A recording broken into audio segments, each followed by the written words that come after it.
All right, Shalom. It's your brother Uriah, first and foremost, giving all praise to Yahweh, Bahashem, Yahweh Shai, Bahashem, Rachakwadash, for giving me the spirit to do this lesson. Shalom to the elect of Israel, the so-called Negroes, Latinos, and Native Americans, whom the Lord will have mercy on in these latter days. Shalom to the men of the Lord that are prophesying, preaching, and teaching on the highways and byways in sincerity and in truth. And I want to go into the lesson here on the Day of Atonement, and I'll just title this "The Value of Suffering." And the reason I wanted to go into it mainly because it is the day. Salakia. Could you please repeat it? I don't know what the damn thing is. The main reason I wanted to go into that is number one, it is the Day of Atonement. Number two, it's a very, very powerful and valuable thing to understand suffering. Because that ultimately is a major stumbling block to Jake. A lot of the reasons why guys don't come into the fold, into the faith, or they come in and they fall out is because they don't understand this concept of suffering, of atonement, of everything having a cost and you having to pay that cost, having integrity and paying up for the things that you've done that you're ignorant of, uh, or the things that you may know you have done, or the things you may even be ignorant of. Salakia. So I'll get this. This is the Leviticus 16 and 29 going into the Day of Atonement. And it says, and this shall be a statute forever unto you, that in the 7th month, on the 10th day of the month, ye shall afflict your souls and do no work at all, whether it be one of your own country or a stranger that sojourneth among you. So the Day of Atonement is likened to a day uh, of rest, which is a Shabbat or a Sabbath day, where you just chill, you don't do anything but reflect on your own wretchedness, basically. You should know, understanding who we are, the mercy that the Most High has shown us. You're reflecting on the things that you could have done better. It's a time to reflect and realize the mercy of the Most High, and it's to atone for your sins. It's a day of reflection. All right, it's a solemn day.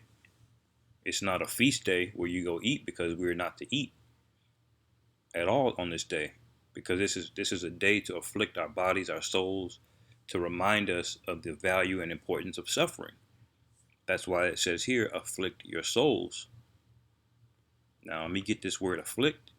That word afflict goes into the word ainah, and you can see how it's used throughout the scriptures. Afflict 50 times, to humble, to force, exercise, sing, troubled, weakened.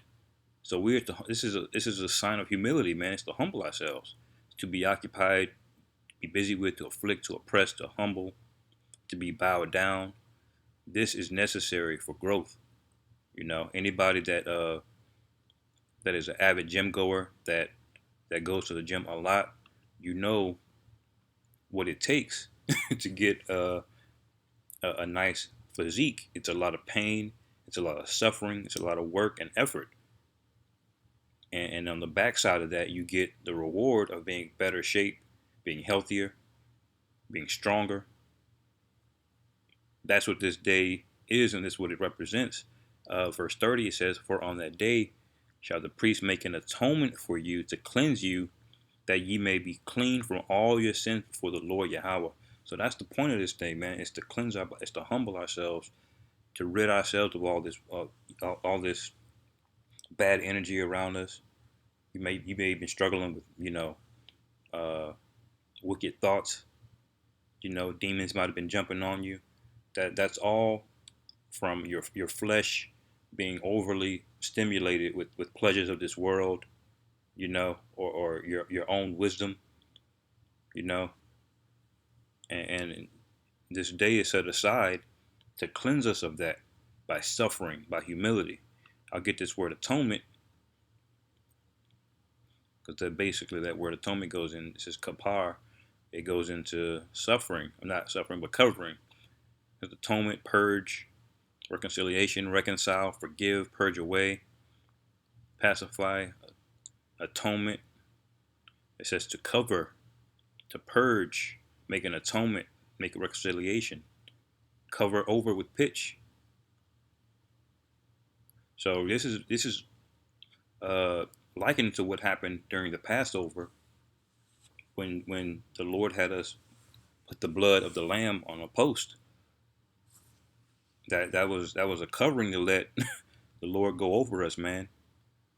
That was a reconciliation for the judgment coming over to the place that we had dwelt in. All right. Let me go. Let me go back and it says, "It shall be a Shabbat or a Sabbath of rest unto you, and ye shall afflict your souls by a statute forever." Man, so this is a very very important day. It's only one day out of the year, and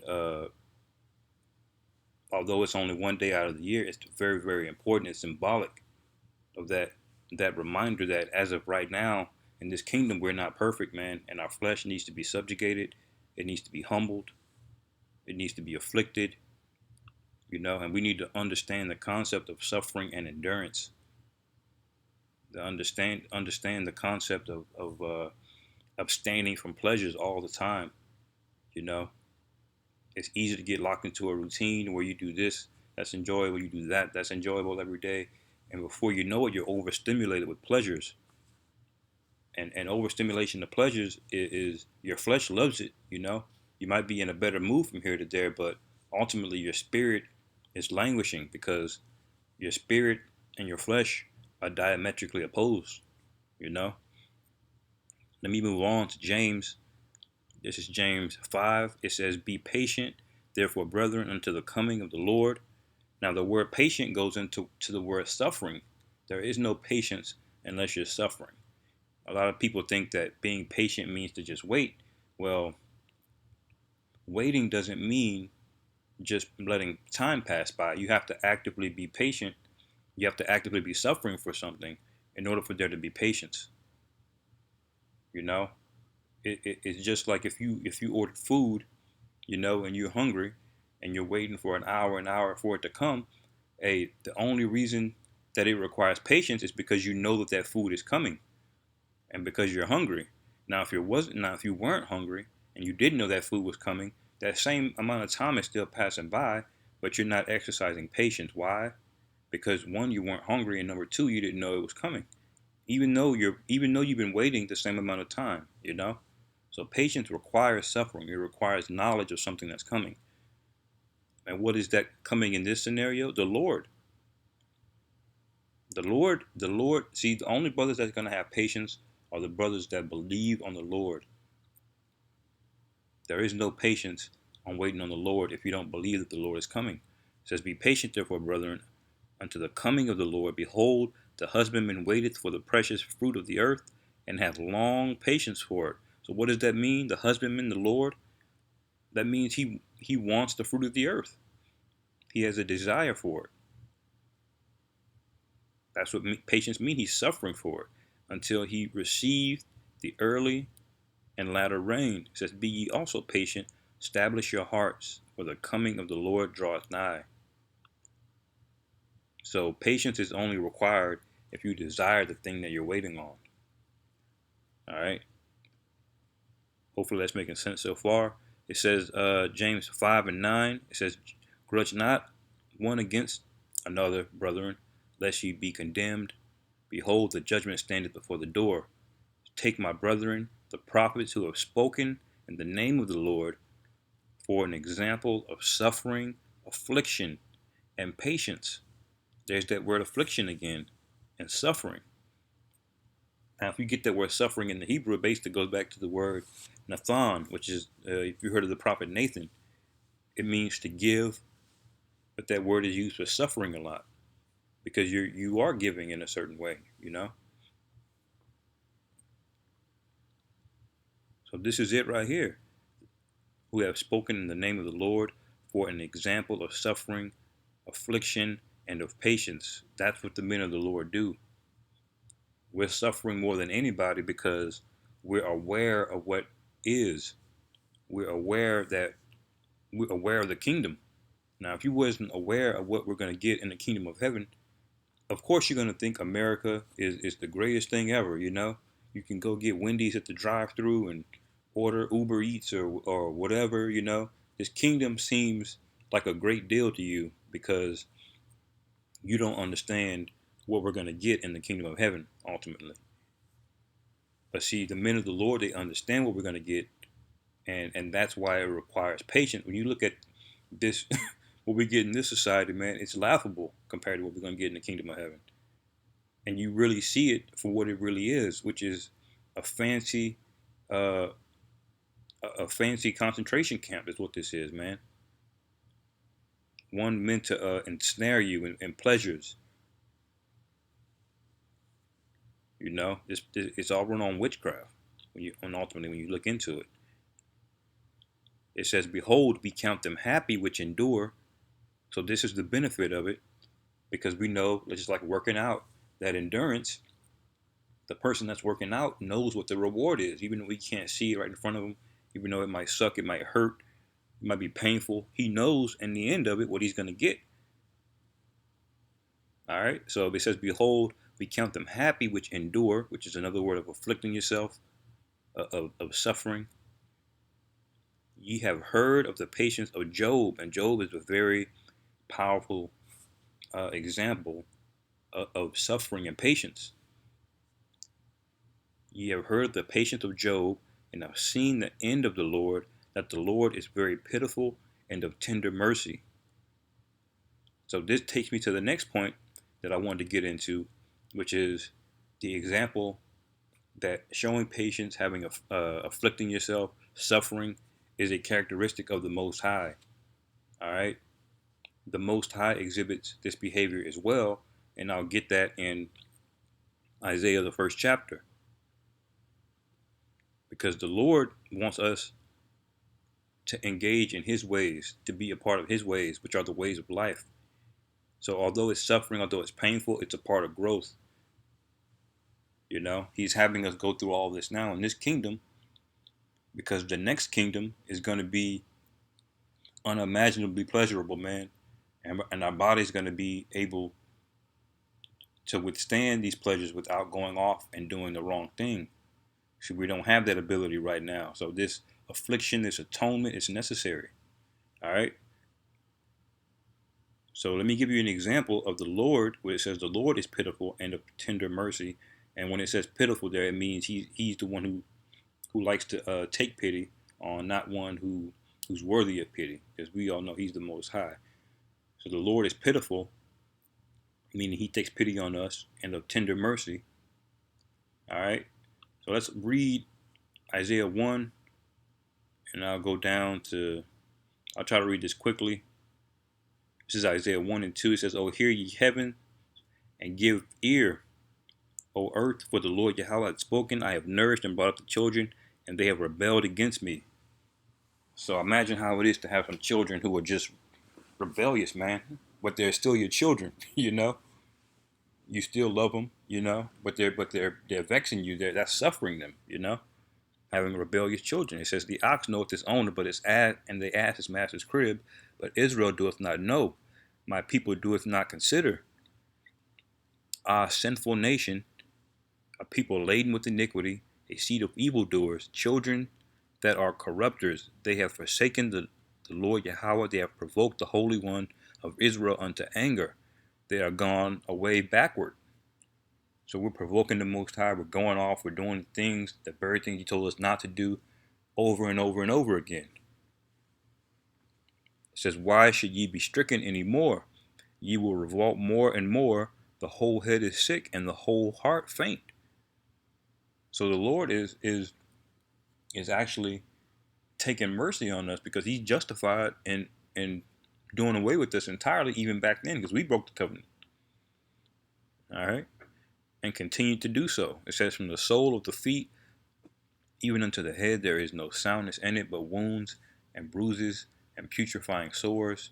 They have not been closed, neither bound up, neither mollified with ointment." So we're just through, man. We're just cut up, you know, festering, and just wallowing in self-destruction, basically.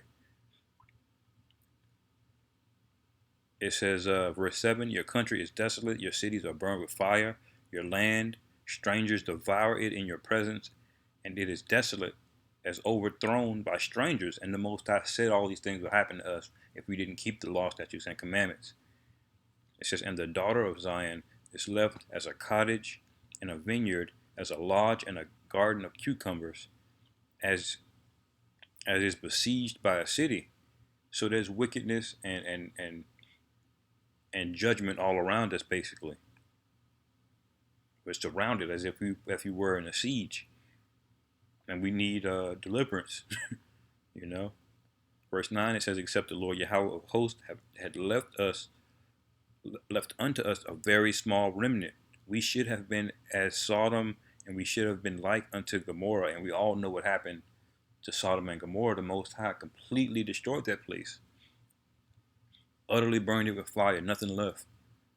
Esau is able to piece together some remains of salt and brimstone that fell from the heavens to destroy that place, but that entire place is gone, man. There's no remnant of it left. It says that's where we should have been, but why haven't we been, destroyed in that way? Because the Most High is suffering us. Verse 10, it says, hear the word of the Lord Yahweh, ye rulers of Sodom, give ear unto the Lord our God, ye people of Gomorrah.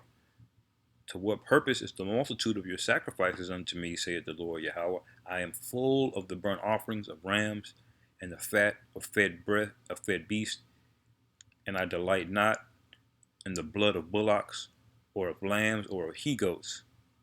So the Most High said, I'm tired of these sacrifices. you know, y'all offer them up all the time, and you still go back and do wickedness. Basically, it says, verse 12, when ye come to appear before me, who hath required this at your hand to tread my courts? It says, bring no more vain oblations. Incense is an abomination unto me.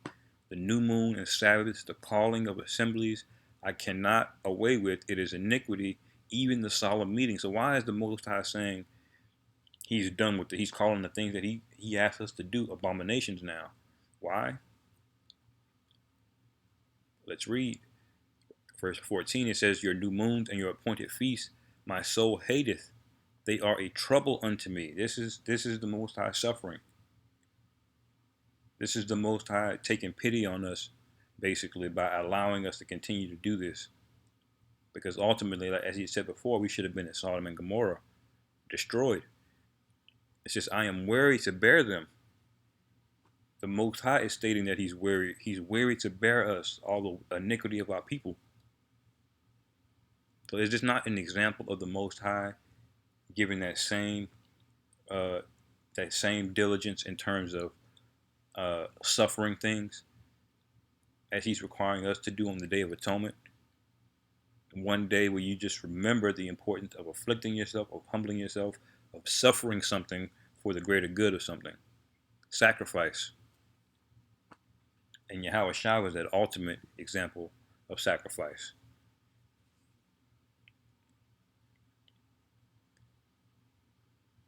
It says, and when ye spread forth your hands, I will hide mine eyes from you. It says, yea, when you make prayers, make many prayers, I will not hear you. Your hands are full of blood. So this is why the Most High is saying he's calling all of those things abominations, because our hands are full of blood. The new moons, the feast, all these things that are in the law that we're required to do, the Lord said our hands are full of blood. So those things don't mean anything to him. It says, verse 16, wash you, make you clean, put away the evil of your doings from before my eyes. Cease to do evil. So the Lord is still pleading with us to stop going into wickedness. It says, learn to do well, seek judgment, relieve the oppressed, judge the fatherless, plead for the widow. All right, so the Lord is still compelling us to do these things, even though we've been likened unto Sodom and Gomorrah a long time ago, man, in terms of what judgment we should have really gotten. but the Lord is suffering us because he loves us, or we are a special people. It says, "Come now and let us reason together, saith the Lord Yahweh. Though your sins be as scarlet, they shall be as white as snow. Though they be red like crimson, they shall be as wool." So this is the Lord suffering us, being patient with us, taking pity on us. This is a great example of the Most High himself doing these things. It says, "If ye be willing and obedient, ye shall eat the good of the land. But if ye refuse and rebel, ye shall be devoured with the sword, for the mouth of the Lord Yahweh hath spoken it." And you know what happened after this passage in Isaiah? We continued to do it, you know. And what happened? We went into the Babylonian and the Persian and the Greek captivities, the Roman captivity, the captivity until today. You know, so the Lord is long suffering, man. This is the attribute of the Most High. All right. So I wanted to get that and show you an example of the Most High doing it. It's not just something that He's just telling us to do. You know, He shows it in and of itself with Him. You know, and a more modern day term for it is the term Stoicism, which is a Greek term that goes back to a Greek philosopher. Now, this is not to say we to go into Greek philosophy or anything, but this philosophy here is found in the scriptures, you know. So part of our characteristics as men of the Lord is to be a stoic, you know. If you read the definition of it, it says the endurance of pain or hardship without the display of feelings and without complaint. That's a very, very powerful thing, and King Solomon goes into it. All right. This is Ecclesiastes 7:1. It says, "A good name is better than precious ointment, and the day of death than the one than of one's birth." All right, because where do you go when you die? You go up with the Father, man. You're at rest. You're at peace. So it is better to go to the house of mourning than to go to the house of feasting, for that is the end of all men, and the living will lay it to his heart. So Solomon is telling us it's better to dwell in sorrow, man. You learn things. You gain wisdom from it. Pleasure's gonna come and go. It's a fickle thing. But if you dwell in the house of mourning, of suffering, hey, your spirit gains things. It gains over your flesh, and it's always a better thing to have your spirit to get fed over your flesh. All right, because our flesh can come and go. It can be destroyed in a moment, but our spirit, it goes on and on. Verse 3, it says, "Sorrow is better than laughter, for by the sadness of the countenance, the heart is made better." All right? Because having sorrow in your heart is like exercising your heart, man, which is your mind. It's like a muscle. If you ever look at somebody who's shallow, who's got a vain concept, who always gets compliments, you can see it commonly a lot with women. These women who are very, very attractive, they're nines or tens, and they get compliments, all their life, man. If you the moment you say something, against her, man, she wilds out, like, she can't handle it, because she's weak, you know. It's like feeding a child cake and ice cream all the time. Yeah, it tastes good on the front end, but on the back end, you don't get any nutrients, man. It weakens you. You need to eat the things that don't taste as good, the things that don't feel as good, for growth. It's that same concept of afflicting yourself in the Day of Atonement. Verse 4, it says, "The heart of the wise is in the house of mourning, but the heart of fools is in the house of mirth." And that's very, very true, man. If you're a wise man, you're gonna want to dwell on the more solemn things, on the sadder things, to build yourself up.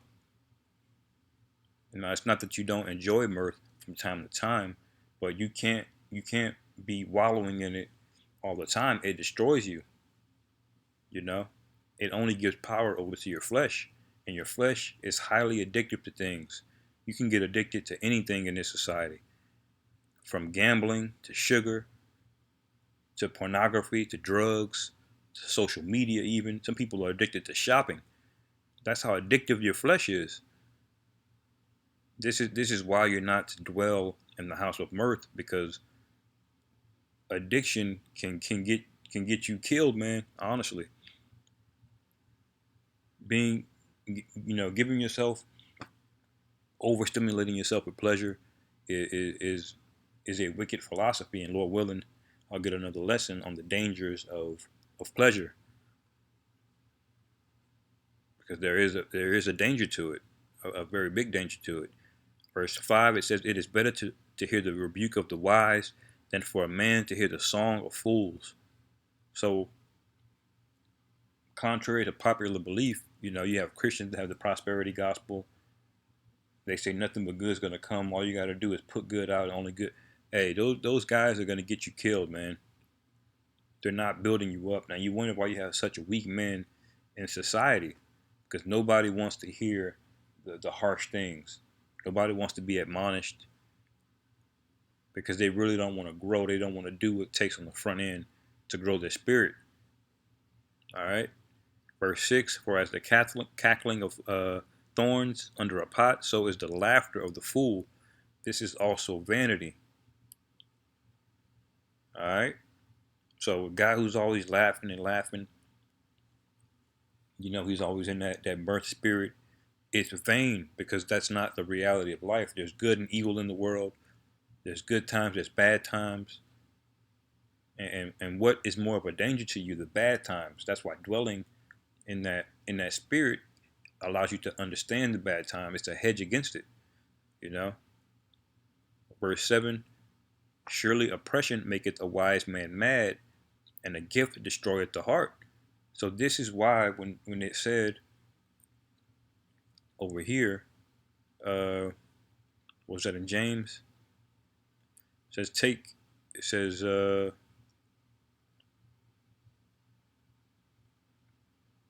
it says be patient. James 5:7, "Be patient, therefore, brethren, until the coming of the Lord." Hey, because we're wise. We're wise enough to know that we're under oppression. You know, it goes back to that word patience. It says, "Behold, the husband waited for the precious fruit of the earth, and hath long patience for it, until he receive the early and latter rain." So the wise men know what's going on. So when you see the society that we're in, even though it seems good, it seems like technology is better than ever. You get all these things, like it upsets you, you know, because the wise men we understand what this is, and that's why it says, "And the gift destroyeth the heart." All of this madness, social media, the internet, free unemployment. This is all a gift that destroys the heart. There is no patience in it. And this is why Jake don't want to leave America. This is why his mind, his heart is stuck here, Just like it was in Egypt. You had, Israelites, you had a giant chariot flying over them, delivering them out of this place, and they still stuck on wanting to go back to Egypt, man. Still worshiping the gods of Egypt. And this is the final one. It says, "Better is the end of a thing than the beginning thereof, and the patient in spirit is better than the proud in spirit." Right? Because the end of a thing is better than the beginning thereof, and mainly because when you understand the end of a thing, you have more knowledge, you have more wisdom. That's more value than enjoying the beginning of something. Like, imagine in this society, if we didn't have prophecy, man. If we only knew the beginning of America, if we only knew how we got here, which was slavery and slave trade, hey, we would be destroyed, man.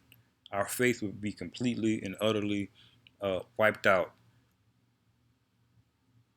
if we didn't understand the end of things, if we didn't understand prophecy, and that the Lord is coming back to deliver us and correct us, you know.